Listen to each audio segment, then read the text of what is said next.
savait que j'étais le grand prêtre, le grand représentant du diable en Afrique. Je rencontrais quoi? Les chefs d'État. J'avais tel ou tel avantage. J'allais dans le monde du pandemonium et je partais de donner le pouvoir aux gens là-bas. C'est moi qui commandais, qui gouvernais. Je pouvais soumettre telle personne à mon autorité. Si je vois une jeune fille et que j'ai besoin de la jeune fille, et puis je pars dans le monde du pandemonium, on me donne son cœur là-bas. Tout ce que je vais dire à la fille, elle va maintenant accepter. Pourquoi? Parce que j'avais quoi? Le pouvoir. J'avais quoi? Des capacités. J'avais quoi? Des facultés. Mais voici maintenant, après un an dans la foi, je ne peux même pas dire bonjour à quelqu'un et la personne écoute ce que je suis en train de dire. Et partout, on me chasse de maison en maison. Et si j'avais mes super pouvoirs, j'allais seulement faire un petit regard comme ça. Et la personne devait se soumettre à ma volonté. Vous voyez, une telle personne, elle commence à regretter son ancienne vie.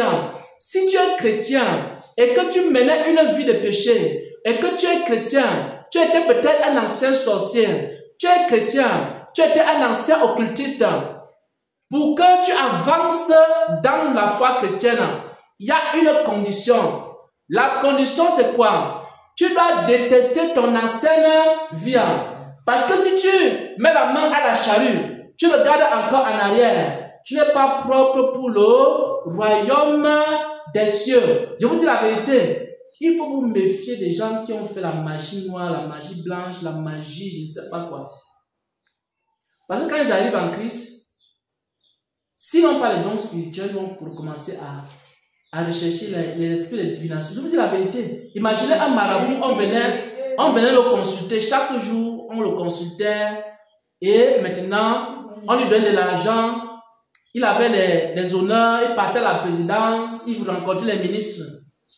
Et ce marabout-là donne sa vie à Jésus. Il arrive à l'église. La première chose que Dieu fait, quoi? Il enlève les faux dons du diable. Maintenant, il reste comme ça, il n'a pas les dons. Mais là, il faut patienter. Il faut beaucoup prier, jeûner, obéir à Dieu pour avoir un petit don. Il voit que le chemin là est trop compliqué. Il commence à dire, si j'étais encore un serviteur du diable. Et c'est là où les prêtresses reviennent encore et disent que depuis que tu as donné ta vie à Jésus là, tu as encore telle capacité, qu'est-ce qui a changé? Tu sais que nous on partait souvent, on faisait telle ou telle chose. Ils remettent encore ces choses là dans ton cœur.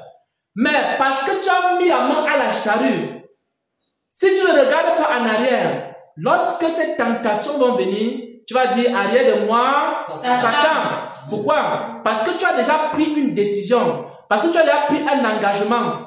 Et c'est la même chose.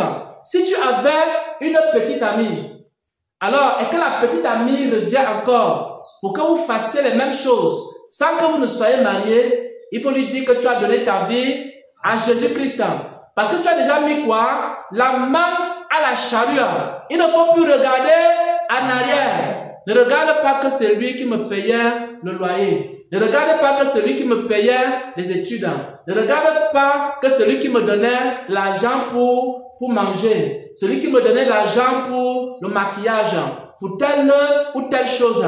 Mais il faut que tu te dises que j'ai déjà mis la main à la charrue. Tu ne dois plus regarder en arrière. Sinon, tu ne pourras jamais faire de progrès en Christ. Ne vous y trompez pas.